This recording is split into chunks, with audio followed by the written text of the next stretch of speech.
I'm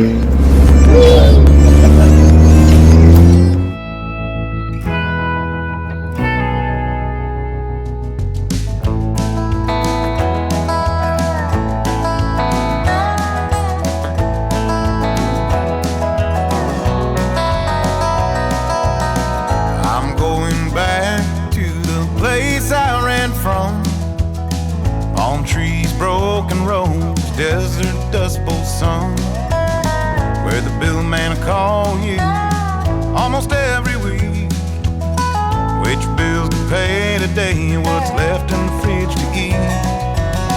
Where stars frame the night, born out of dreams, just close enough to give hope, but Change the fuel filter on this 2012 Ram with a 6.7 Cummins. We're just on the left side of the engine here, and you can see the fuel filter.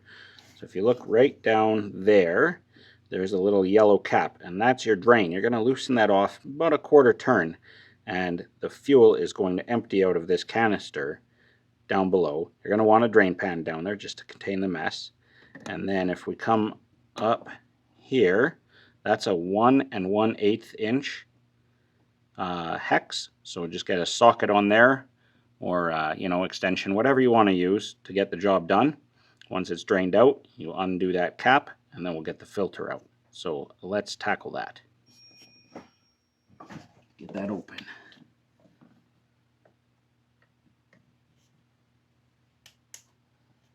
Okay, there we go.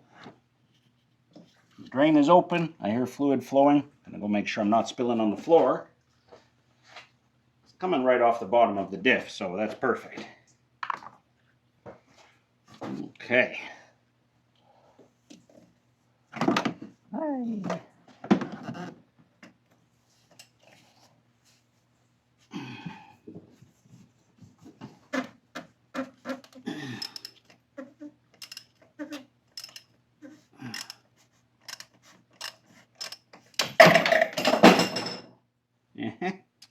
Okay, sounds like it's finally finished draining.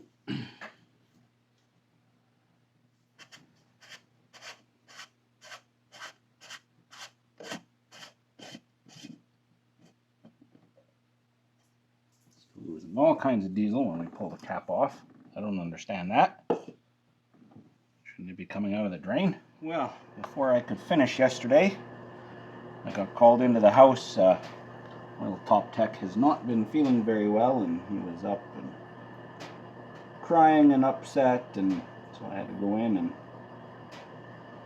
spend a bunch of time with him. So didn't get this finished, but we'll hopefully he's doing a little better today. Hopefully we'll get this wrapped up. So I just put the cap on just to keep junk out, really.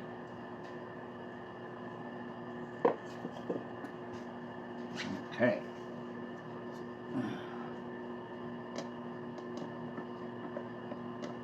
There we go. So the filter will be well drained anyway. Whoa! Look at that. It's got like an hourglass thing going on. That is... Wow. So here's the new one. It's a PF 9870 from Baldwin, just for comparison purposes. Comes with an O-ring. It's straight. That's pretty remarkable, actually. So let's get this in here. I'm gonna get rid of this, and then we'll drop that in. I don't have any appropriate 1540 around, but I found some random SAE 30. I mean, it's just to lubricate the O-ring, just to keep it from binding up. So lube it up.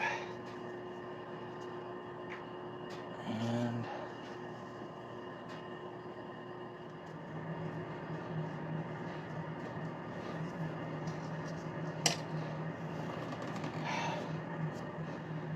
there's an O-ring on the bottom here, and we're going to also lubricate that.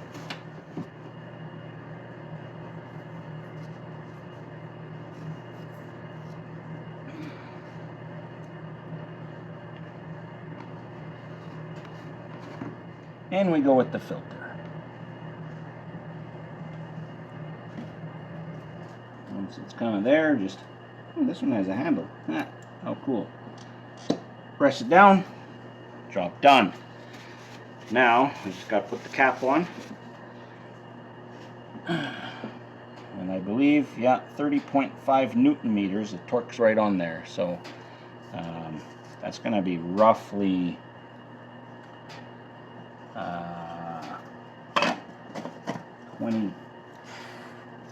22.5 pound-feet or something like that. I'll have to do the math on it. Don't forget to close the drain, by the way. I did it and I didn't mention it. So do close that little yellow drain plug down there. Once we prime this, we're going to start putting fuel in here. And basically we're just going to bump it over a few seconds at a time until it primes. Doesn't really have a priming function built in. So we got to do it kind of half-assed, I guess. Okay, I'm going to get a torque wrench. So I was close. The torque spec is 22.5, and I've had to kind of get creative here because I actually can't get, I need to switch these. I cannot get my torque wrench in there with any kind of swing, so getting creative here.